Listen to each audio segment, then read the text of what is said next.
people that have entrepreneur spirits like yourself, dude, I call them intrapreneurs, okay? Because like right now you have entrepreneur tendencies. Do you see what I'm saying?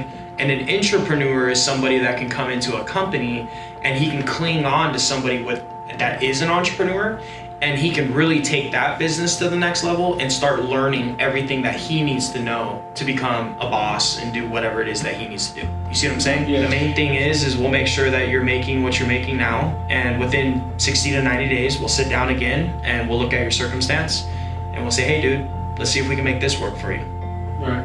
Cool. Appreciate it. Cool, man. Thank you. All right, brother.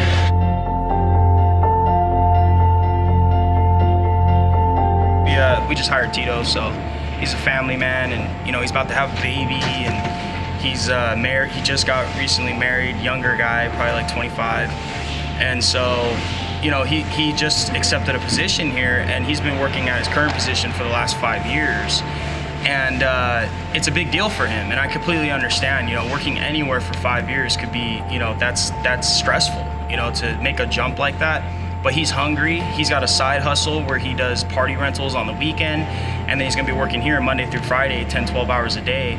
He's gonna make this his priority, this his main thing, and that's why we're looking for those kind of guys, because they have responsibility. So when you're hiring people, don't look for people that are just like, you know, winging it, and they're just like, oh, I wanna make money, and they don't really know what they want with their life. Look for people that have purpose and direction in their life, because if they're gonna come work for your company, they have to have a reason why they're working for your company. Like, if they have no reason, they're not gonna work.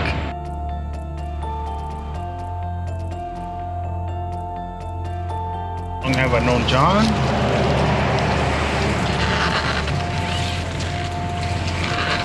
About 6-7 months.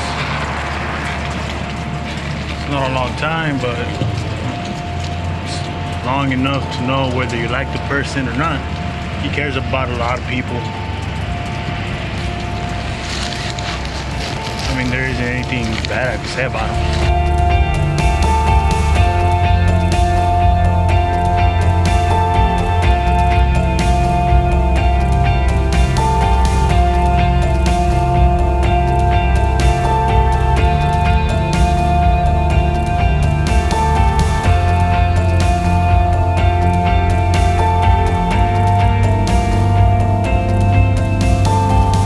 Sitting on the couch eating potato chips, watching your favorite TV series, Game of Thrones and shit. It's easier to do the work than to watch Game of Thrones. That's super like against the contrary, I get it, but take it from somebody that's lived on that side and now is living on the completely opposite end of the spectrum, where I'm making as much as my time productive every single day. Every single day. I'm not saying I'm not abnormal like you. I go home at the end of the day and I watch a few TV shows, don't get me wrong. I gotta wind down just like everybody else. You know, and everyone's different. I'm not talking to everyone right now. I'm talking to the motherfucker that wants something out of life. I'm talking to the guy watching this that's like, dude, I wanna be something. I wanna be significant. I wanna be incredible. I want my business to 10x. I want more out of life. I don't want just what I have. I'm not content with it. I'm talking to the person that doesn't think money's evil, okay? Because it's fucking not. Whoever the fuck told you that, it's fucking crazy. I go to church every single Sunday. There's not one thing in the Bible that says money's fucking evil, okay? Money is not evil, okay? Yeah, we could do it for sure. Just send me some pictures and I will get you a proposal out ASAP, and then we'll kind of negotiate and figure out what we can do to make it work. Thank you, Mike. Or what was your name again? Johnny. Okay, I'm gonna update the information. Johnny. All right, boss. Bye. That's how it works. So what we're gonna do now is I basically cold called him. I went after my lowest hanging fruit, which is basically clients that have done business with me in the past around this same time, and just called them up, you know, say, hey, how you doing? You know, how could I help you? Is there anything I can help you with? And in this particular customer, I was able to potentially get a window cleaning out of it on a 5-story Marriott hotel.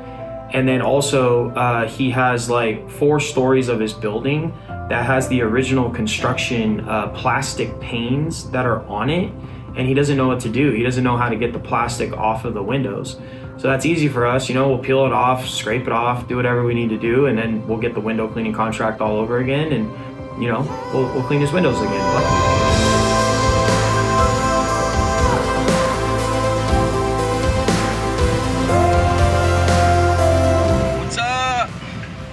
Here, man. We're at where it all started. This is the first client that I've ever done in history for Sunclean. It's where it all started, right here. It's really good seeing you, man. I appreciate likewise. it. Okay?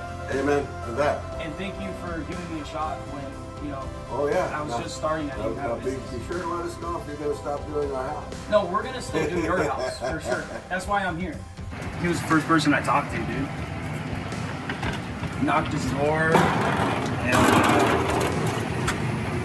Yeah, man, just really cool, man, to see like how far all this has came, you know. Little knock, little customer says, "Are you sure?" And then blowing it up. Now we got Big Jose. That's how it goes. That's how the cookie crumbles. Still putting in work. Let's go check out these panels, man. You got to be loyal to your original customers, your original clients, because those are the ones that got you where you're at, you know. So if they need their panels cleaned still, you need to service them. I remember me and him were standing right here though. I came back here and I was like, huh, you know, first they said like $100, and then I took a step back and I saw him and I was like, dude, this guy's got a lot of freaking solar panels, you know. Like then I walked over here and I said this in my mind, obviously. Number 1 of rules of sales is don't let them know that you're freaking out, you know. But this is probably like 60 solar panels. It's a pretty big system for what it is. Cool, man. Let's get our asses up here.